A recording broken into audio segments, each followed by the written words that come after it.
Hey everybody, Tim and Jordan here for another episode of Golden Girls, 2 months later.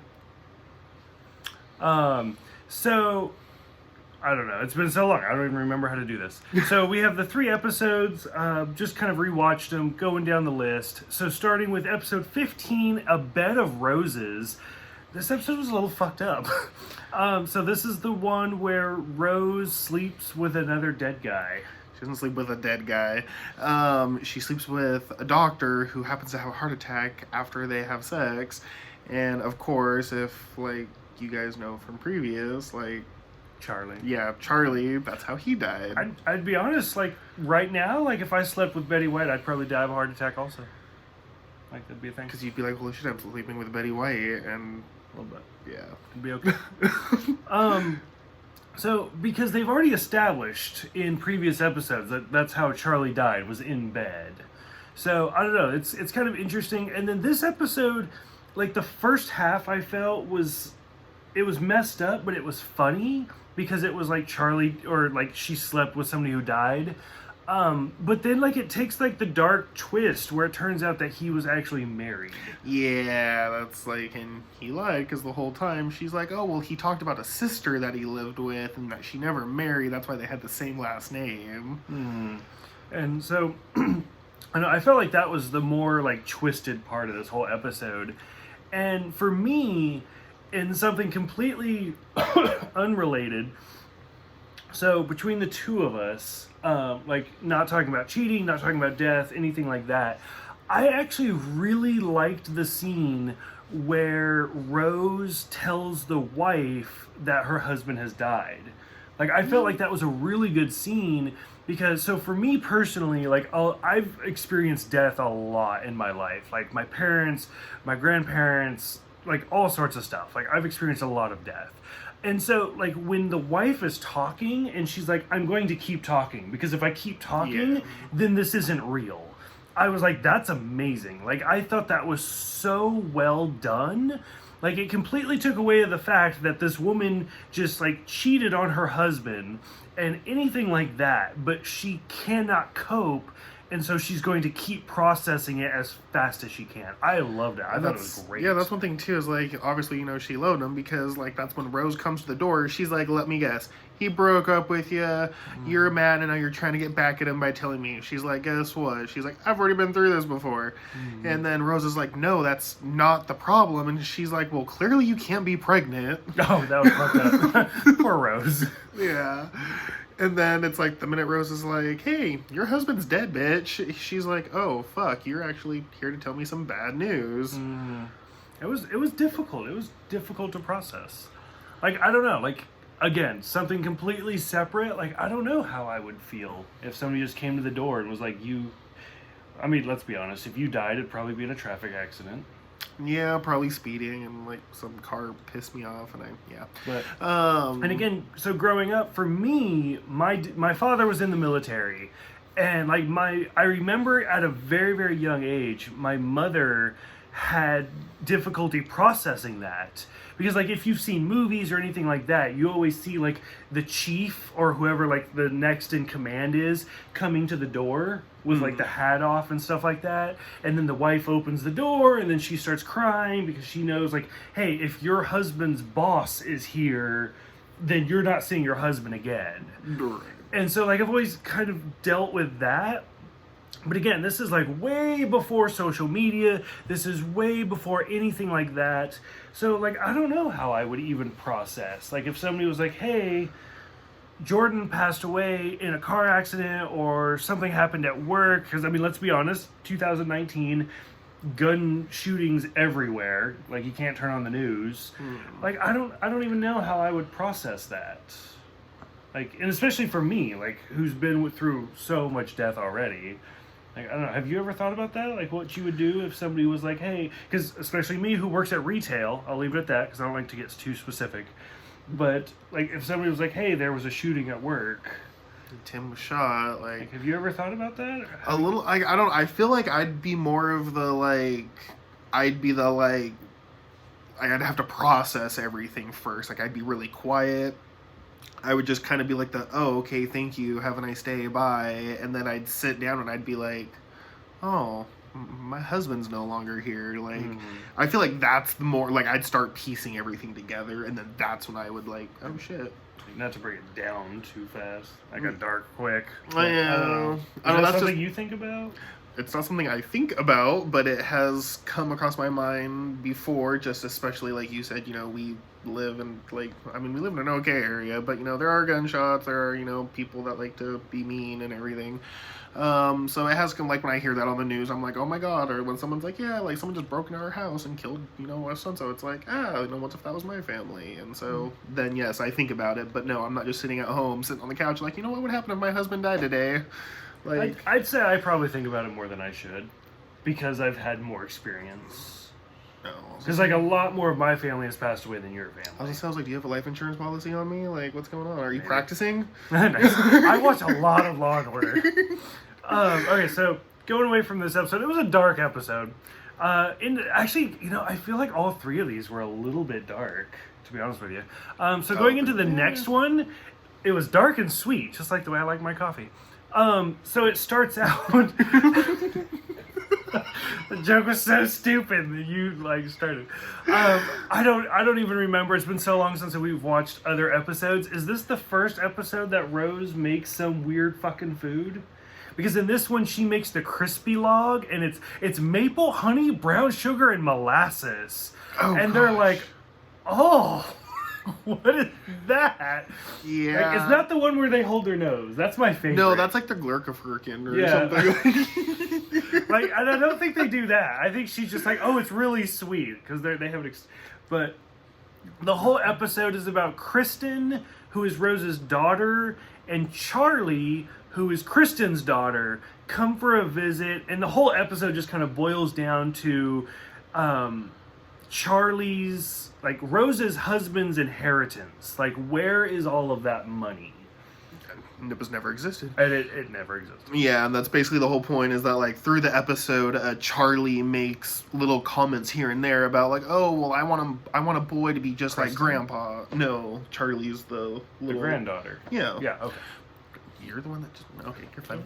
Anyways, yeah, so like I said, Charlie's making a whole bunch of references about how she wants to have a boy just like Grandpa, and how, you know, how successful he was and how much money, and particularly it's the money that comes up a lot. And basically the main part in the thing where, or in the episode where she finds out, is they're sitting in Rose's room and they're playing dress up, and she's like, yeah, Charlie's like, I have a date with a prince later. And, she's like, oh, yeah, well, how is, you know, what's he like? And she's like, oh, well, he's a lot like, you know, Grandpa. Well, how is he like Grandpa? Well, he has a lot of money. Well, what else? Well, I don't know, that's all I ever hear, is that Grandpa had a lot of money. And that's when Rose is like, oh, shoot, I need to do something, because clearly that's not true. Yeah. So clearly you remember way more of this episode than I do. I've seen this episode like 20,000 times. So I remember, like, going through it, bits and pieces, where it's like, you finally get to the end, and Kristen is like, because Kristen becomes the head the holder. Yeah. Yeah, and she's like, where's all this money? And she thinks that Rose just spent it willy-nilly, just blowing through it. And finally they have to sit down, and they're like, your dad never had money. Like, he was a good salesman. Yeah, he couldn't even balance a checkbook. Yeah, yeah. And he's like, he was a good salesman, he was a good guy, but he sucked at money. And I just told you those stories so you lived comfortably. Which is something you've kind of brought up, like, over the years, like, if we ever had kids, and the kids are like, I have a really fast car.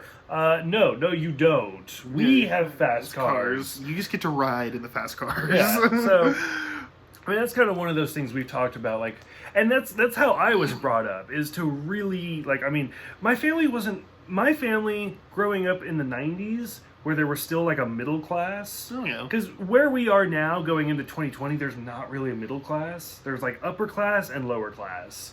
Yeah. And throughout the years, the two have separated more and more. At least here in America. I don't know where you are. But the two have separated.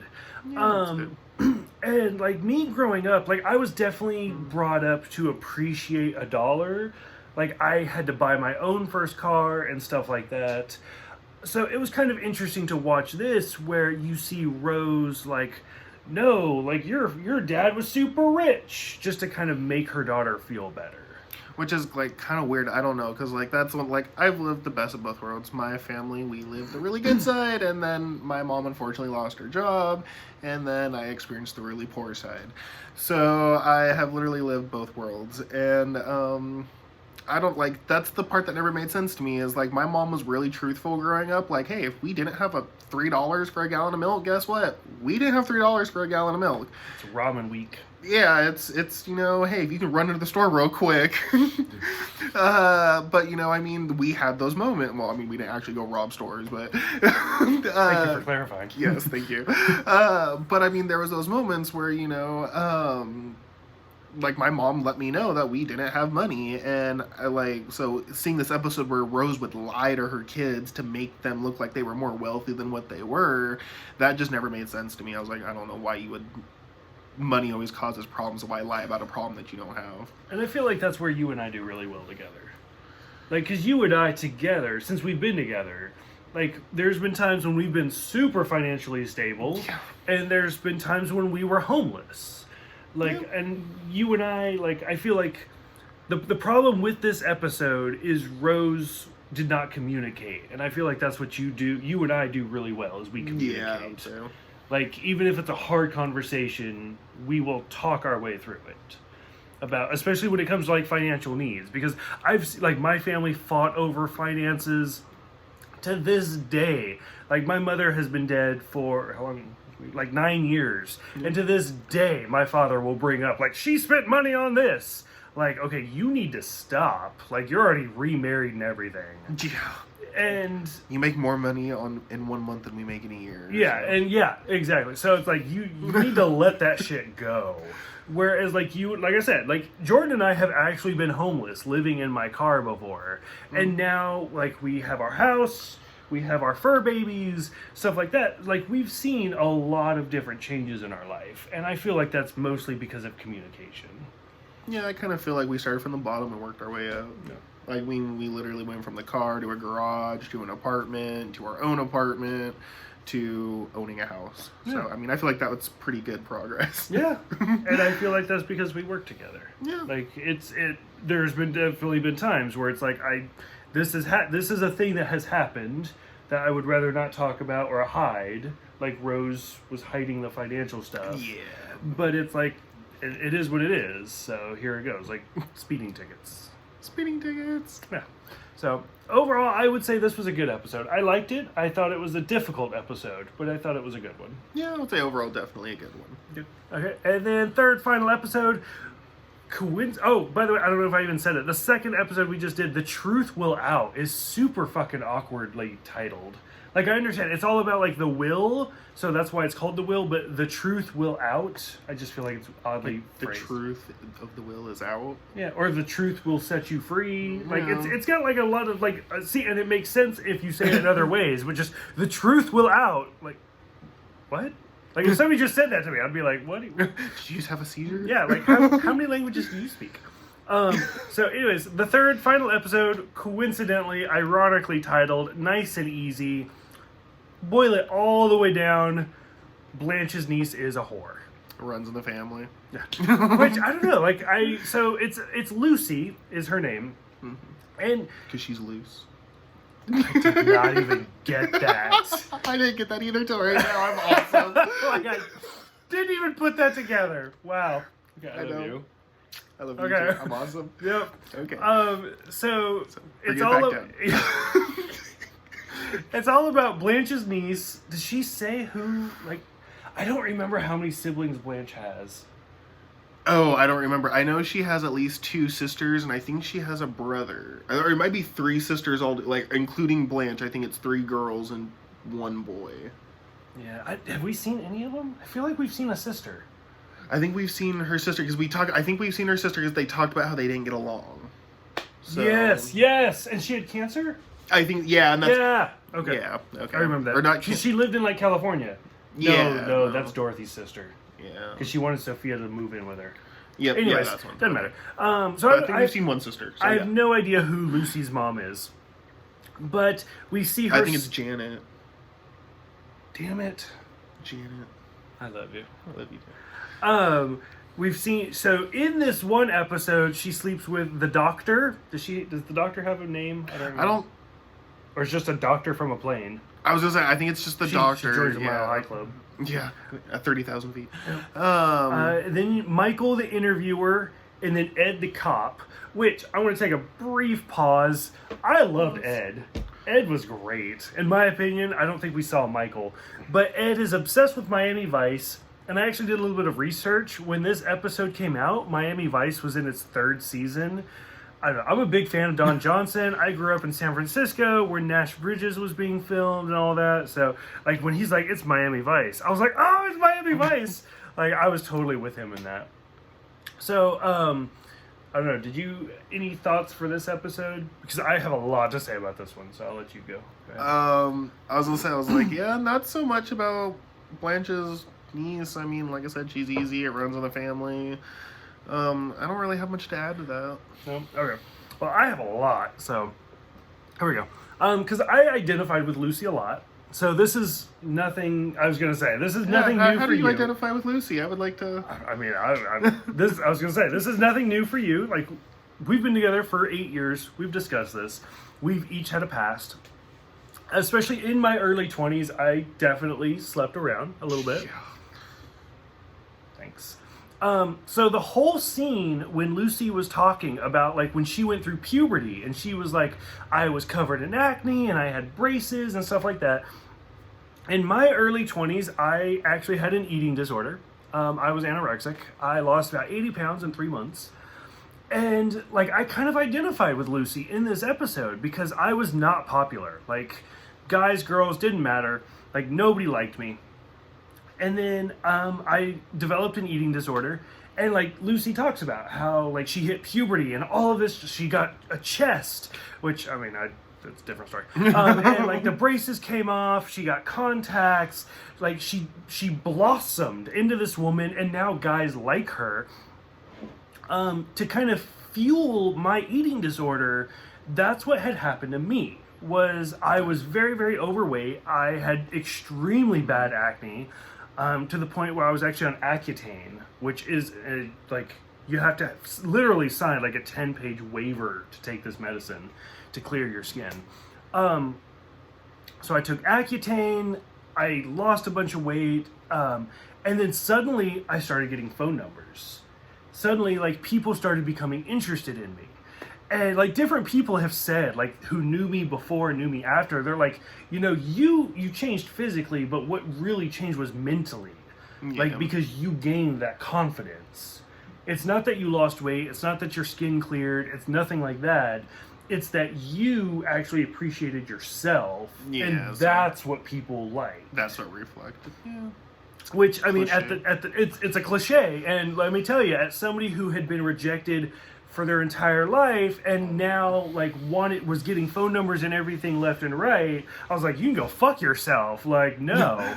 Like, people just want skinny bitches with clear skin. That's it.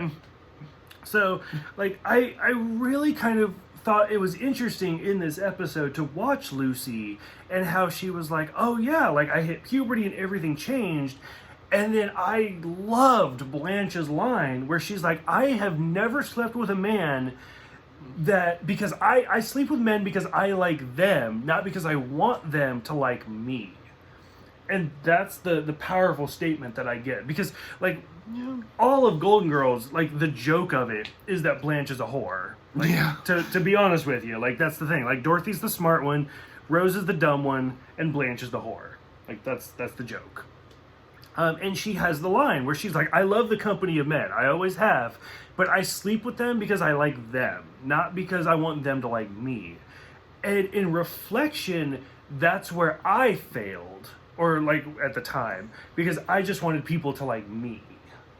So like this episode really stands out for me in that standpoint, because I was the Lucy of this episode. Like, I just want people, like, I blossomed and I became a different person, and then I just wanted people to like me, and then I had to have that awakening of like, oh, I need to like myself before others can like me. Now I feel really bad. Because, I mean, like, I'm not the best looking person, but I'm not the worst looking person. I mean, clearly, like, in this video, like, I have to shave, and so I'm not up to date on all my, you know, beauty things, but, I would say, like, I'm also a very outgoing person. I have a lot of friends. You are the ray of sunshine. I am the ray of sunshine. But I mean, so like that's where I'm probably more with Blanche on this, where I mean, like I said, that's where I feel bad, but like I always had attention growing up. I mean, I never, like I said, I always had friends, I had people to hang out with. I mean, I'm going to pause real quick. I think part of that is also you grew up in one spot. That's right. I moved around very little when I was... Whereas me, my father was in the military. I moved around all the time. And, I mean, I have no problem admitting this. You can admit this. Any of my friends can admit this. I am very socially awkward, especially when it comes to... Right? Yeah. Especially when it comes to, like, new situations. Because I moved around all the time. So I'm... Especially like growing up, working in like fast food, working in retail, I'm very good at like quick conversations. Yeah, you're good at like the 30-second conversation. Yeah, like, hi, how are you? That's awesome. Goodbye. And moving on. Basically long enough to make your food, do the transaction, and you're out the door. Exactly. Yeah, exactly. That's 100% right. Whereas like the long term, like you and Karina have been friends for 20 years? I think actually in September it was 22. Yeah, like that is insane. Like... I don't want to say the word sickening, but like I can't imagine. Like you are actually probably my longest friendship. Oh. I mean, I have friends like Steve or Michael, people that I've known online for 10 years plus. But like I don't know people that long. Like I can't keep friendships for that long. It's just odd to me. And so like you, I feel like knowing people for that amount of time, like, was able to develop that confidence in yourself. Whereas me, who moved around, I was like, okay, make an impression, make people like you, and then leave. That's one of those, like, maybe since I didn't move around so much, like, most of the people I hung around, I mean, they knew me, so I didn't really have to impress anybody.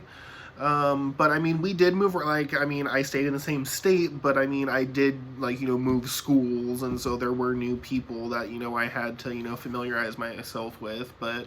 I mean, even then, I'm a social butterfly, and so I can, like he says, I can walk into a room full of blind and deaf people and walk out with numbers, no problem. Like, I mean, I'll just make friends wherever I go. I don't think I ever said blind and deaf people, but he could definitely walk into a room full of strangers and leave with, like, 6 new friends on, like, Facebook or something.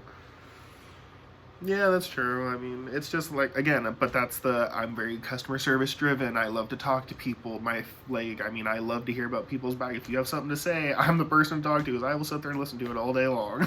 And coincidentally enough, is why I started doing all of these videos. Like, not so much with you and Golden Girls and stuff, but Star Trek was to kind of learn to speak better in front of people. To kind of make it, and I've made so many friends by doing this. Again, it's just Facebook friends and stuff like that, but it's baby steps. And then this is just fun because I like to include you in the things that I do.